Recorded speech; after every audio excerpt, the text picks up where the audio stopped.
یہ سال 1149 کی بات ہے۔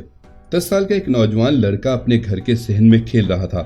اچانک اسے مسجد کے مینار سے ایک اعلان سنائی دیا: زنگیت سلطان نور الدین زنگی حدیثہ میں صلیبوں کے ساتھ ایک فیصلہ کن جنگ کے بعد فتح یاب ہو کر واپس آیا ہے۔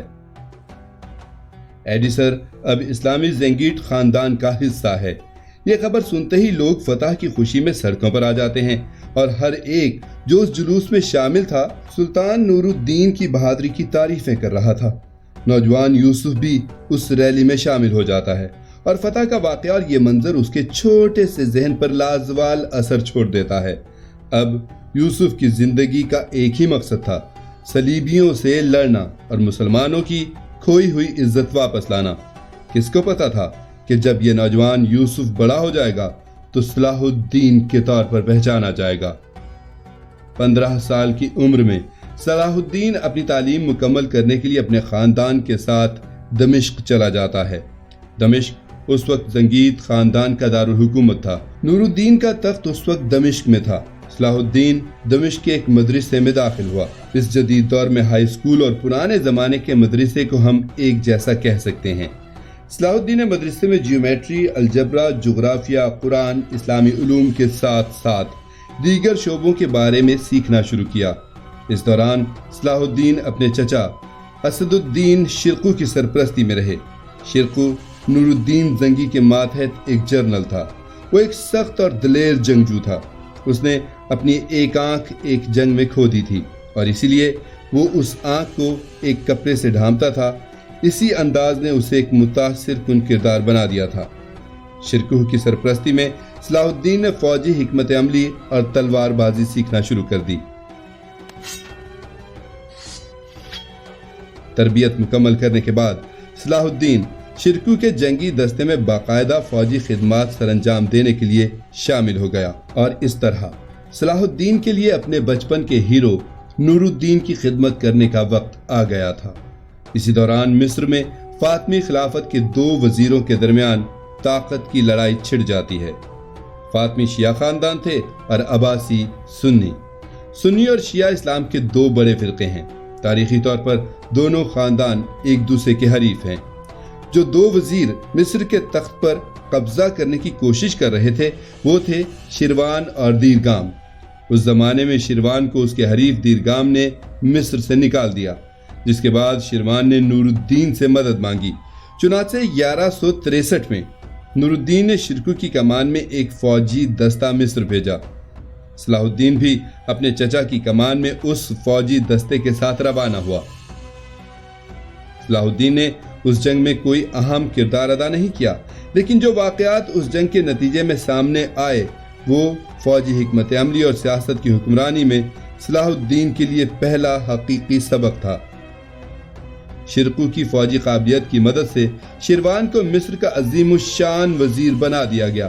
شرقو نے اپنی فوج کو قاہرہ کے قریب کر لیا تاکہ شیروان کی حکمرانی کی حمایت کی جا سکے، لیکن جیسے جیسے وقت گزرتا گیا شیعہ خاندان کے مرکز میں سنی فوج کی موجودگی نے فاطمی عدالت میں سیاسی رگڑ پیدا کرنی شروع کر دی۔ شیروان پر نور الدین زنگی کی فوج کو مصر سے نکالنے کا بہت شدید دباؤ تھا، لیکن اس نے خود انہیں یہاں مدعو کیا تھا، اور اس فوج کی مدد کے بغیر اس کے لیے اقتدار پر فائز رہنا ممکن نہیں تھا۔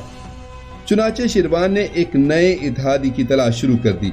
فاطمی مصر اور عباسی سلطنت کی سرحد کے درمیان یروشلم کا علاقہ تھا، جو امرریک کے دور میں ایک صلیبی ریاست تھی۔ شیروان نے امرریک کے ساتھ ایک خفیہ اتحاد قائم کیا اور دونوں اطراف سے زنگیت فوج پر حملہ کرنے کی سازش کی۔ شرقو اور اس کی فوج بلبیس نامی جگہ پر تعینات تھی۔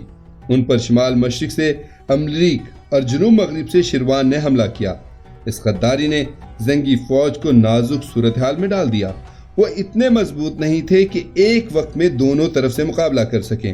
زنگی کی فوج صلیبیوں کو شکست دے کر نہ تو شام کی طرف واپس جا سکتے تھے اور نہ ہی قاہرہ۔ شیروان کی دھوکہ دہی کی وجہ سے اپنی فوج کو بچانے کا کوئی اور راستہ نہ دکھائی دینے کی صورت میں شرقو نے نور الدین زنگی کو امداد کے لیے پیغام بھیجا۔ نور الدین زنگی کو جب شیروان کی اس غداری کا پتہ چلا تو وہ شدید غصے میں آ گیا۔ نور الدین نے مصر میں اپنے اتحادی کی مدد کے لیے نیک نیتی سے اپنی فوج بھیجی تھی، لیکن اسی حلیف نے صلیبی فوج کی مدد سے نور الدین کی فوج کو تباہ کرنے کی سازش کی۔ نور الدین کو اس دھوکے پر شدید غصہ تھا، لیکن اس کے باوجود نور الدین ایک چالاک حکمران تھا۔ اس نے جلد بازی سے کام نہیں لیا۔ اس کا بنیادی ہدف اپنے ایک قیمتی جنرل اور اپنی فوج کو بچانا تھا۔ وہ اپنی فوج کو صلیبیوں کے ہاتھوں تباہ ہوتے نہیں دیکھ سکتا تھا۔ شیروان کی دھوکہ دہی کا بدلہ نہ لینے کا یہی نتیجہ نکلتا کہ نور الدین اپنے قیمتی جنرل اور فوج سے محروم ہو جاتا۔ نور الدین اس وقت مصر میں شرقو کی مدد کے لیے فوجی دستہ نہیں بھیج سکتا تھا، کیونکہ اس میں کافی وقت لگ جاتا اور اسے ڈر تھا کہ شرقو زیادہ دیر تک دشمن کو روک نہیں پائے گا۔ چنانچہ اس نے مصر میں املریک کی مہم کو روکنے کے لیے ایک منصوبہ بنایا۔ نور الدین نے ایک مضبوط فوجی دستہ جمع کر کے ملک طرابلس پر حملہ کیا۔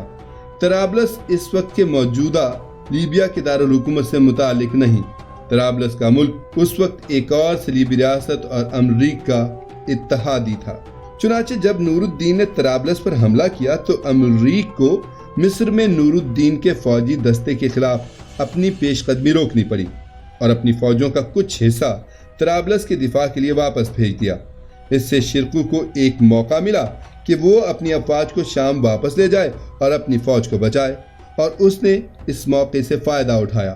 شرقو کے اس اقدام کے بعد زنگی فوج اب محفوظ تھی، لیکن نور الدین اور شرقو شیروان کے دھوکے کو نہیں بھولے۔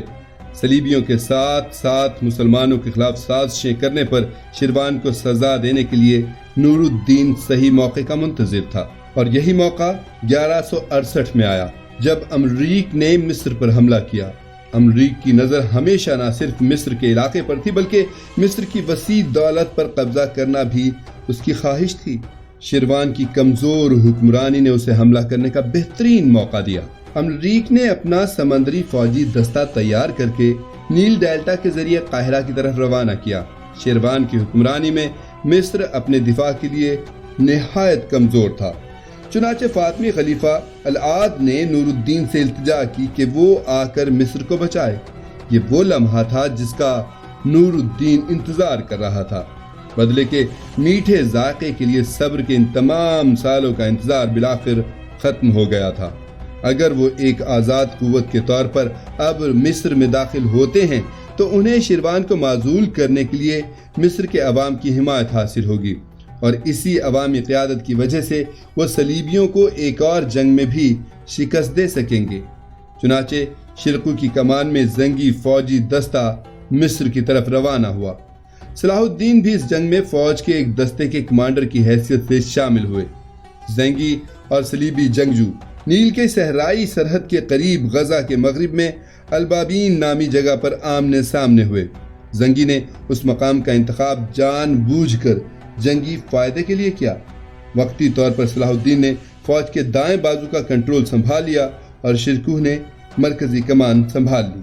صلیبی فوج کی تعداد زنگی فوج کے مقابلے میں زیادہ تھی اور طاقتور ہتھیاروں سے لیس تھے۔ چنانچہ شرقو اور صلاح الدین نے صلیبیوں کی اس طاقت کو غیر مؤثر بنانے کے لیے جنگی حکمت عملی شروع کر دی۔ دونوں نے مشاورت کے بعد ایک ہوشیار منصوبہ تیار کیا۔ صلاح الدین فوج کے مرکزی کمانڈر شرقو کی نقالی کرے گا اور دکھاوا کرے گا کہ اس کے سپاہی مرکزی دستہ تھے، لیکن مرکزی دستے کی طاقت شرقو کے پاس تھی۔ شرقو نے اپنی تمام فوجوں کو میدان جنگ میں تعینات نہیں کیا اور ان کا کچھ حصہ صحرا میں ٹیلوں کے پیچھے چھپا دیا۔ صلیبیوں کو اس منصوبے کا علم نہیں تھا۔ انہوں نے صلاح الدین کے فوجی دستے کو مرکزی دستہ سمجھ کر بھرپور قوت کے ساتھ زنگی فوجی دستے پر حملہ کرنے کے لیے آگے پیش قدمی کی۔ یہ وہ لمحہ تھا جس کے لیے صلاح الدین اپنی پوری زندگی تیاری کر رہا تھا۔ صلیبیوں کی طاقتور فوج کو مضبوطی کے ساتھ شکست دینے کا ایک ہی راستہ تھا، اور وہ تھا بہترین جنگی حکمت عملی، جس کی تیاری صلاح الدین نے کر رکھی تھی۔ منصوبہ بندی کے مطابق صلاح الدین نے ایک فرضی پسپائی اختیار کی اور اس نے اپنی فوج کو حکم دیا کہ وہ صحرا کی طرف روانہ ہو جائے۔ یہ دیکھ کر صلیبیوں نے صلاح الدین کا پیچھا کیا اور سیدھے اس کے جال میں پھنس گئے۔ بھاری ہتھیاروں والے صلیبیوں کے گھڑ سواروں کی ایک بڑی تعداد ریتلے علاقے میں اپنی طاقت کھو بیٹھی۔